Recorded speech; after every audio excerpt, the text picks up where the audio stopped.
I make $51,000 a year after taxes and manage to invest nearly 40% of my income every month, whilst living in one of the most expensive places in the country during some of the worst economic times. And I'm going to show you exactly how I do it. Every dollar, every account, every decision. Because I think a lot of people assume you need to make six figures to start building wealth. You really don't. You need a plan and you need to actually stick to it.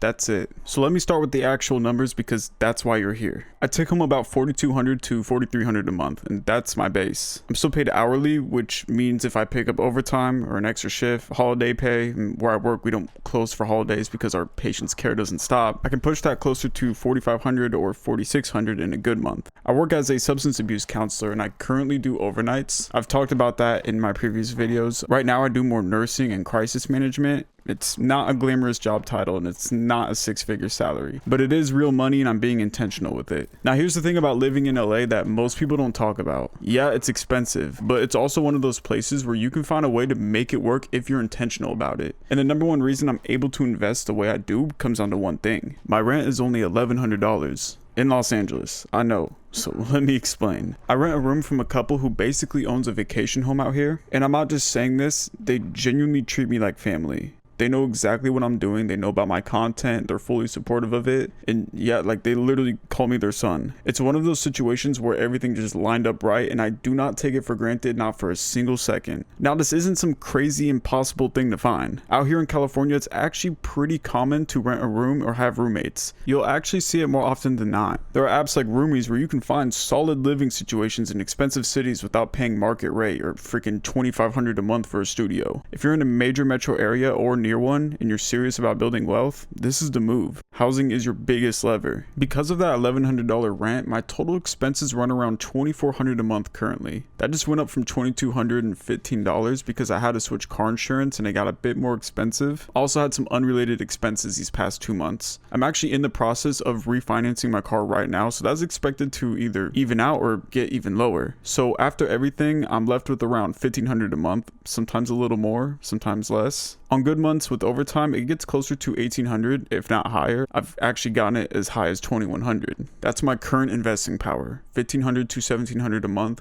on $51,000 a year in Los Angeles. That's nearly 40% of my income going towards my future, and I'm going to show you exactly where it goes. So I'm going to break this down in order because the order actually matters. First is high yield savings account, $1,000 a month. This is the foundation. Before anything else, $1,000 goes straight into my HYSA. My goal is $10,000 in there, and right now I'm currently sitting at $5,434, so I'm just over halfway. The reason this comes first is psychological as much as it is practical. That $10,000 number is what makes me feel financially stable. It's my emergency fund, my base layer, my safety net. Without it, I'm just one bad month away from derailing literally everything else. So once I hit 10K, every dollar of that surplus goes straight into the market. Now I'm actually considering pausing the HYSA contributions temporarily right now, and the reason is the Roth IRA deadline. So the second thing, Roth IRA around $500 a month. The 2025 Roth IRA deadline is actually April 15th. That's tax day. I want to max it out as much as I can. The limit is $7,000 for the year, so right now I'm thinking I redirect some of what was going to the HYSA into the Roth IRA just to make sure I can get as close to the max as possible before the deadline. Here's why the Roth IRA is so important and why I prioritize it even over index funds. The money you put in, your contributions, not the gains, you can pull out at any time. Penalty free, tax free. So in an absolute worst case scenario, that money is accessible. But the gains, those are going to stay in and compound tax-free until you're 59 and a half. That's the play. You're building a tax-free wealth engine. My long-term goal is 1 million plus in the Roth IRA by the time I'm 59. At 24, investing consistently, that's not just possible, it's actually very realistic. And then third is index funds. Whatever's left after the HYSA and Roth IRA goes into my individual brokerage account. Right now I'm doing a 70-30 split between VOO and QQQ. VOO is the S&P 500, which is the entire US market essentially. There's been about a 10% average annual return over 50 plus years, so it's the safe core of the portfolio. QQQ is the NASDAQ 100. It's very heavy tech weighting, more volatile than VOO, but a higher ceiling, and that's the aggressive ad. And I'm also looking at adding VGT,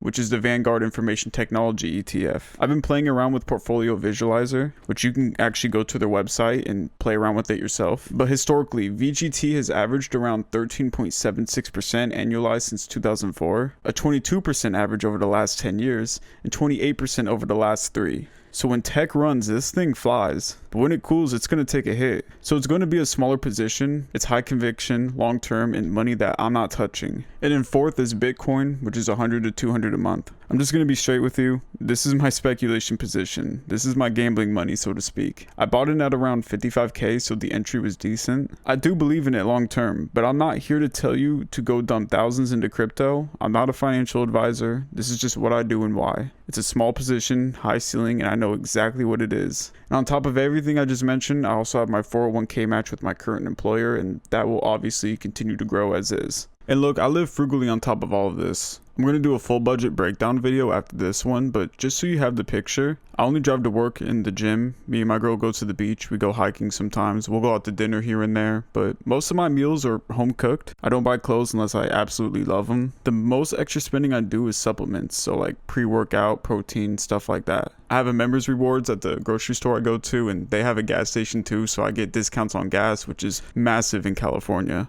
I'm a pretty simple person, honestly. I've already lived a really crazy life and done a bunch of stuff. I'm a recovering addict. I've talked about that in my previous videos. And because of all of that, I actually feel pretty fulfilled just living the way I do. I don't need much. And that's a superpower when you're trying to build wealth. But let me show you what this actually looks like over time, because I think this is where it gets real. So right now I'm investing around $500 a month, and that's just a starting point at 10%. That's the historical VOO average. In 20 years, that is $379,000. So that's nearly 380k from 500 a month. But watch what happens when I blend VOO, QQQ, and VGT at that 13.76% historical blend. And again, this is historical. The market can do anything. I'm not predicting the future. That same 500 a month over 20 years becomes 678,000. Now, here's where it gets serious. The second I hit my $10,000 HYSA goal, which based on my savings rate is around July or August of 2026, every dollar of surplus goes into the market. So now I'm investing $1,500 a month instead of $500. So $1,500 a month at 10% for 15 years, that's $621,000. That's coast fire territory. At that point, the money grows on its own even if I stop contributing. I'm already past the finish line in slow motion at that point. At the 13.76% blend, 15 years at $1,500 a month is $936,000. Almost $1 million in 15 years from where I'm standing right now. 20 years at $1,500 a month and the blend, over $2 million. 30 years, $9.7 million. I'm 24. If I'm consistent, and I will be, I'm looking at generational wealth from a counselor's salary. That's what compounding actually does. The math isn't complicated, the discipline is. So here's the thing, $1,500 a month is my current reality, but that's not where I'm staying. Because here's a current issue with that. I have no buffer. After all my expenses in investing, I have maybe $200 to $300 in my checking. So if I do have an emergency expense, or it's just a month where I have unexpected expenses, that comes out of my investment money. For example, at the beginning of the month, I had to pay my car registration, so that automatically took out a little bit of my investing power this month. I'm also having to change my rear brake pads and rotors next week, so point being, when I have an expense or any type of life situation going on, I don't have any extra spending power. So because of that, I'm looking to increase my income because that's still the main bottleneck right now to compressing my timeline. I'm actively transitioning into data analytics, healthcare specifically, because I already speak that language. I've been inside these facilities, I understand compliance, I understand the data problems that they're trying to solve before I've ever even written a single SQL query. Entry-level healthcare data analytics roles in LA County or even Ventura County are starting at 85k plus. That's not in 5 years. That could be as soon as this year. And I'm well aware of the job market we're in right now. And I'm staying proactive and I'm doing what I can with what we're given. When my income goes from 51k to 85k or more, and that's before taxes, and I'm keeping my expenses roughly the same, that $1,500 a month I'm currently investing becomes closer to $3,000. Or if I get even a higher salary, which is very possible once I'm in the field, $4,000 a month or more will be my new reality, and that's going straight into the market. That compresses the timeline dramatically, and I'll solve the buffer issue as well. I'm also building this channel. YouTube's going to be one of my income streams. It's been really difficult trying to build this channel, especially since I basically just restarted my channel a couple videos ago and I'm treating my last 100 videos like a trial run. But I'm documenting this entire journey. That's the point of this channel and I'm following that. I've learned a lot from all the mistakes I made and I'm trying to do things right this time. I'm showing the data analytics pivot, the investing, my sobriety journey, self-development, all of it. And eventually this becomes a real revenue source and every dollar from YouTube goes straight into the market. The long-term goal and vision is geo arbitrage, currently looking at Thailand and Vietnam, somewhere abroad where my dollar goes a lot further, where I can work remotely, where freedom is actually freedom and not just a word people put on Instagram. The reason I'm leaning towards Thailand or Vietnam is actually because my friend just recently moved there and he's in recovery as well. He's invested the last 8 years in freelances now. Like, he executed the whole vision. He got into data analytics and then pivoted into cybersecurity and worked remotely. And the reason that's important is because this dude can be my referral for when I'm actually applying to jobs, which is a huge advantage in today's market. Me and him are both sober and have to maintain our sobriety, and that's something I have to consider wherever I go. He and a few others who have been out there have told me Thailand has a great recovery community, and that would be my chance to integrate into their culture whilst maintaining my own sobriety. I'd have to do more research about Vietnam and actually take trips there to see what the recovery community is like before I would make any moves. My girl is also on this journey with me too. She's not in recovery, but she has been extremely supportive. She's learning data analytics, she's building towards the same vision, and I'll probably be doing more of the financial heavy lifting on that journey. Her income is not the same as mine and I'm further ahead, and I'm completely okay with that as we've talked about it and we keep ongoing communication around that subject. She's hardworking, she's capable, and she's in this with me.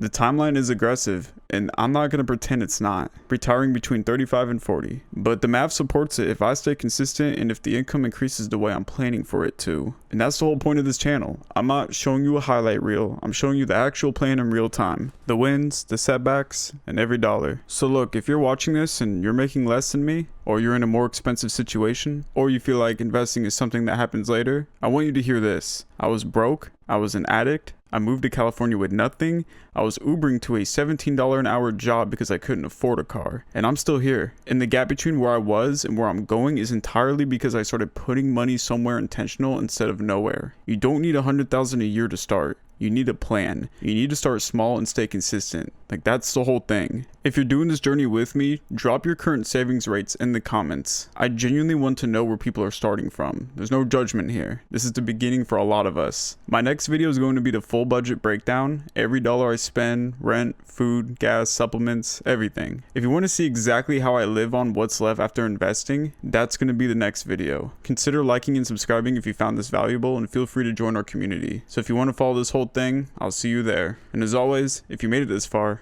I appreciate you. Peace out.